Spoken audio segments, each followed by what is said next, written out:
What's up, guys? Spider here. We're finally getting into the meat of World War II zombies, and we're going to be going into Marie's journals off the classified site. But where did all this start? Well, let's go back to last Thursday, and a package was sent to Mr. Raffle Waffles, and on live stream, I believe, he opened this package, and inside there was a letter. The letter was addressed to Marie Fisher from Klaus Fisher. Now, they are brother and sister, and here are the contents of that letter. March 20th, 1941. So, this is 3 to 4 years, about 4 years before the end of the war. Mein Liebling, Marie, and that actually converts to my beloved. They're brother and sister, but, back in these days, hey. I hope this letter finds you well. How is life in England? I hope that your studies at Cambridge are going well. Father always said that you were the natural scholar of our family, so I'm sure adapting to your new life has been seamless. I have so much to tell you. The last time we spoke, I was angry, furious. I now know that my anger was misdirected at you. I was frustrated that I had to leave my studies at Heidelberg to care for Father. After my mentor, Professor Linden, retired, I thought that there was no way I could ever play a role in Germany's scientific renaissance. But fate is a funny thing. If I had stayed at Heidelberg, I would have missed out on the greatest discovery of our time, right underneath our noses. Marie, I wept when they found it, when workers came in from the mine, talking about what they had found, this artifact of legend. My life has meaning again. My life has purpose. I had to get this message to where it mattered, to the Deutsche Reich. My contacts at the university put me in touch with Fuhrer Heinz F. Richter. From there, it was only a matter of days before the Annenberg rolled in with a full battalion of troops. I took Dr. Straub down to the chapel myself, showed him the hilt to what we had found. Barbarossa's sword! Yes! Who would have imagined, Marie? We giving one of the inner circle a personal tour? Destiny has placed me at the right place at the right time. In the coming days, I am going to present him with my papers, highlights from the research I had done with Professor Linden, findings that will surely help us to understand the potential of what we have uncovered. I wish I could tell you more, and I hope to see you again when the smoke has cleared. Please forgive my heated words earlier. I will always be your brother, Marie. Lieb Grub, which means love from, Klaus. Well, that's certainly a lot to take in, and we are going to drill down into some of the details in that letter. But from that letter came a code, and from that code came the initial access to Marie's journals here on the classified site. So we're going to step through it. This is the first entry that was unlocked that day, last Thursday. So June 22nd, 1943. Today has been difficult.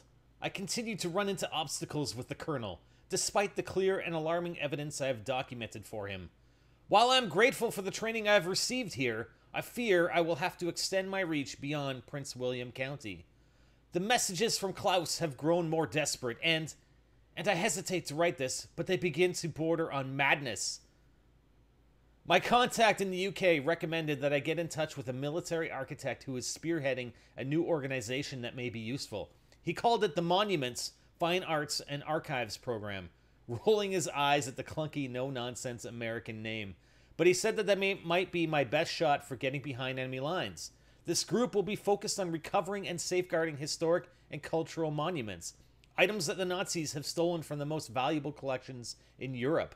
While I could care less about the dusty artifacts Klaus claims to have uncovered for the Nazis, they may provide the angle I need to get an operation moving in Middelburg into my hometown. After my exodus from Bavaria 10 years ago, I never thought I would return. I saw the beer hall putsch, I think that's how you pronounce it, not sure, for what it was, the first winds of a coming storm. Klaus was more optimistic. He drew hope from the fiery words of the Kampfbund. Klaus has always been an idealist, always a patriot. But even those pillars of his generally stalwart character are beginning to wear thin. I worry about my brother. He has a brilliant mind, top of his class at Heidelberg, mentored by one of the greatest physicists of our time and one of the ambitious new voices leading the Deutsche Physik. I have tried not to think about Klaus, to put him out of my mind for years. Our last fight was about Father's death. Now I fear my years of training with the OSS must come to service for one singular cause: to rescue my brother, Marie. Flipping over to the next page, we do have an envelope, and it looks like this is the original envelope that was sent with the letter from Klaus to Marie. And then on the other page, we have this photo. And again, assuming that this photo was sent from Klaus to Marie, and perhaps this is the site that he was talking about where they found the Sword of Barbarossa. And this very well could be the site of the first map in World War II Zombies. So I want to take a step back. We're going to go through it all, but I wanted to look at the front of the journal and really focus in on this little symbol that's in the bottom right corner. And it reminded me of a jester. And when I did some searches, Google searches for, jester icon images, I got pretty much identical images to what we've seen here. Not sure what kind of significance that's going to have going forward, but I just wanted to make a note of it. I mean, it's fairly obvious on the front cover of Marie's journal. So there are a number of details that I want to get to going back to the original letter from Klaus to Marie. And he spoke of her studies at Cambridge University in England. And just to give you a bit of background so we can have some context for everything else. During the Second World War, Cambridge was an important center for defense of the East Coast. The town became a military center with an RAF training center and the regional headquarters for Norfolk, Suffolk, Essex, Cambridgeshire, and other areas established during the conflict. The town itself escaped relatively lightly from German bombing raids, which were mainly targeted at the railway. 29 people were killed, and no historic buildings were damaged. In 1944, a secret meeting of military leaders held in Trinity College laid the foundation for the Allied invasion of Europe. During the war, Cambridge served as an evacuation center for over 7,000 people from London, as well as for parts of the University of London. And keep in mind that the University of Cambridge is amongst the top 5 universities in the world. Now, in contrast, Klaus is writing from Heidelberg University in Germany. Founded in 1386, Heidelberg is Germany's oldest university and one of the world's oldest surviving universities. It was the third university established in the Holy Roman Empire. Now, there is some information here during the Third Reich. So with the advent of the Third Reich in 1933, the university supported the Nazis like all other German universities at the time. It dismissed a large number of staff and students for political and racial reasons. Many dissident fellows had to emigrate, and most Jewish and communist professors that did not leave Germany were deported. At least 2 professors directly fell victim to Nazi terror. In 1933, members of the university faculty and students took part in book burnings at University Square, and Heidelberg eventually became infamous as a NSDAP university. I'm actually going to look that up. That's the Nazi Party. Nationalist Socialist German Workers' Party. There you go. The inscription above the main entrance of the new university was changed from the living spirit to the German spirit, and many professors paid homage to the new motto. The university was involved in Nazi eugenics. Forced sterilizations were carried out at the women's clinic, and the psychiatric clinic, then directed by Karl Schneider, was involved in Action T4 euthanasia program. At the end of World War II, the university underwent an extensive denazification. As for any records of a Professor Linden at Heidelberg University, I see no evidence from that. Just looking online, it looks like it's purely a fictional character derived basically for World War II Zombies.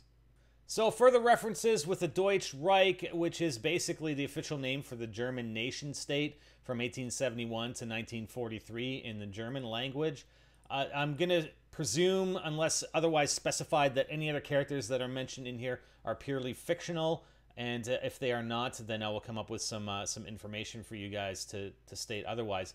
The Ahnenerbe was a project in Nazi Germany to research the archaeological and cultural history of the Aryan race. Founded on July 1st, 1935 by Heinrich Himmler, Hermann Wirth, and Richard Walter Darry, the Ahnenerbe group later conducted experiments and launched expeditions in an attempt to prove that mythological Nordic populations had once ruled the world.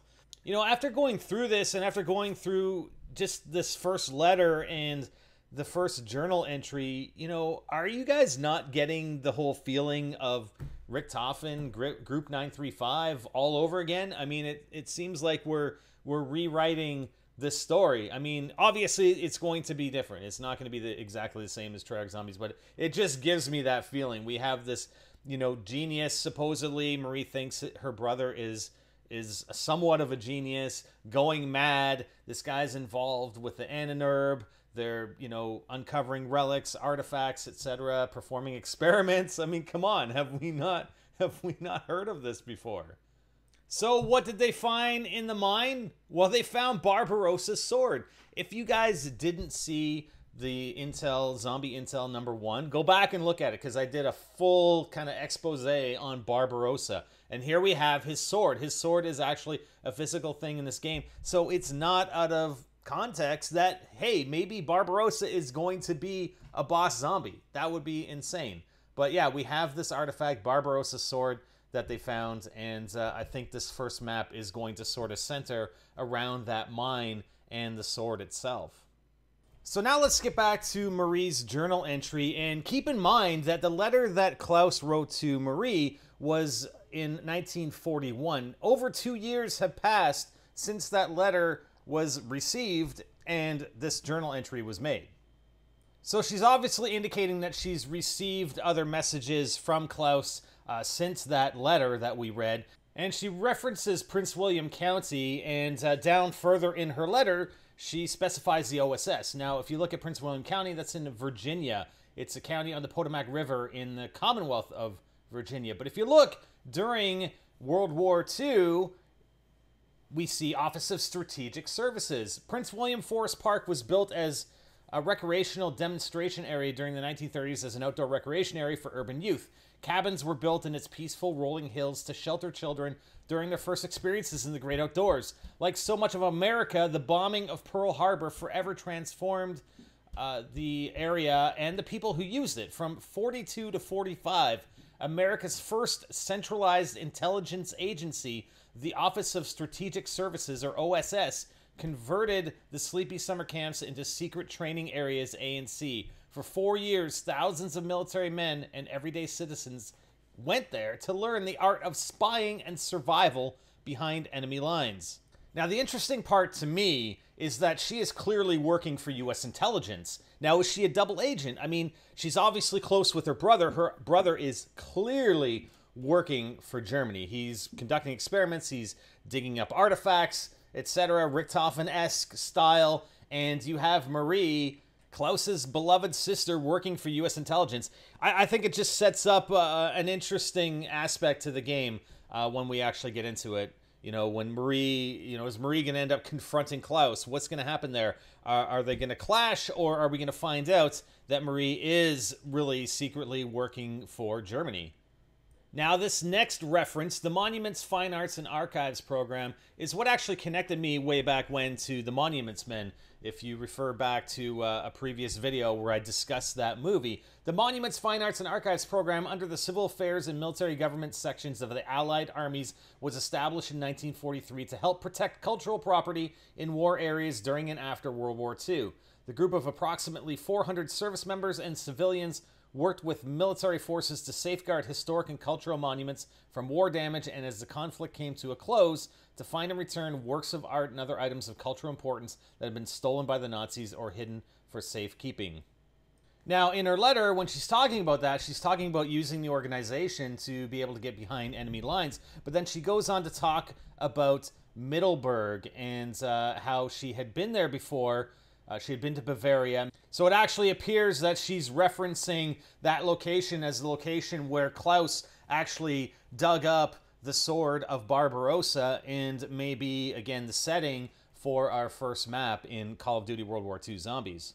She also references seeing the beer hall Putsch for what it was, the first winds of a coming storm. I'm just going to call it Putsch, okay? The beer hall Putsch, also known as a Munich Putsch, and in German as, I'm not even going to try and pronounce it, was a failed coup attempt by the Nazi Party leader Adolf Hitler to seize power in Munich, Bavaria during 8th and 9th of November 1923. About 2,000 Nazis marched to the center of Munich where they confronted the police, which resulted in the death of 16 Nazis and 4 police officers. Hitler himself was not wounded during the clash, although he locked his left arm with the right arm of Max Erwin von Schubner-Richter, who, when he was shot and killed, pulled Hitler to the pavement with him. Hitler escaped immediate arrest and was spirited off to safety in the countryside. After 2 days, he was actually arrested and charged with treason. She also referenced Klaus drawing hope from the fiery words of the Kampfbund, which was a league of patriotic fighting societies in the German National Socialist Party in Bavaria, Germany in the 1920s. It included Adolf Hitler's Nazi Party and its Sturmabteilung, the Oberlin League, and the Bund Reichskriegflag. Hitler was his political leader, while Hermann Kriebel led its militia. I mean, you guys can look this stuff up. I cannot pronounce a lot of these terms or names. I'm sorry. She also references Group 935. Deutsch Physik. I'm sorry, I had to throw that in there. Klaus is apparently one of the ambitious new voices leading Deutsch Physik. And if we look this up, it's Deutsch Physik, or Aryan Physics, was a nationalist movement in the German physics community in the early 1930s, opposed to the work of Albert Einstein. What? Serious? And other modern theoretically based physics, labeled Jewish physics. This term was taken from the title of a 4-volume physics textbook by Nobel laureate Philipp Lenard in the 1930s. A pseudo-scientific movement, and nonetheless won the support of many eminent physicists in Germany. Of course it did. And just to mention, under the Third Reich, these guys actually got a lot of support. When the Nazis entered the political scene, Lenard quickly attempted to ally himself with them, joining the party at an early stage, and there was a lot of support from the Nazis for this, Aryan physics. So again, going back to what I think is going to be an interesting interaction, I mean, clearly this guy needs to be taken down, right? But his sister Marie, who is in U.S. intelligence, she's saying the last part of this journal entry, "Now I fear my years of training with the OSS must come to service for one singular cause, to rescue my brother." She's out to rescue him, not take him down. I mean, this guy is clearly needs to be taken down. I mean, the Allies need to take this guy out, really. But, she wants to rescue him. So we're going to see how her interaction with other characters and with Klaus is going to come about in Call of Duty World War II Zombies. I'm excited. So I'm pretty sure all this information came out in or about July 13th. That was just last Thursday. And on July 14th, I'm not sure what time, Sledgehammer Games tweeted this out. They ... And I'm not sure what that looks like. I mean, people have come on to my first video where I talk about the spondylosis thing with this curvature of the spine. I mean, that does look like something spine related. I'm not sure. People were making connections. I don't know if I want to make that connection at this point in time. Just an interesting image that they tweeted out just shortly after, I think, all this information came out. So like I said, I'm trying to take it in and present to you chronologically and build up. So that's, I'm not sure if I can get it all done in time before the trailer comes out, but hopefully when the trailer comes out, we're going to be set and then go from there. All right, guys. So that's it for Marie's journal entry number 1. We'll have more for you soon. It's exciting. I'm Spider, and I'm out.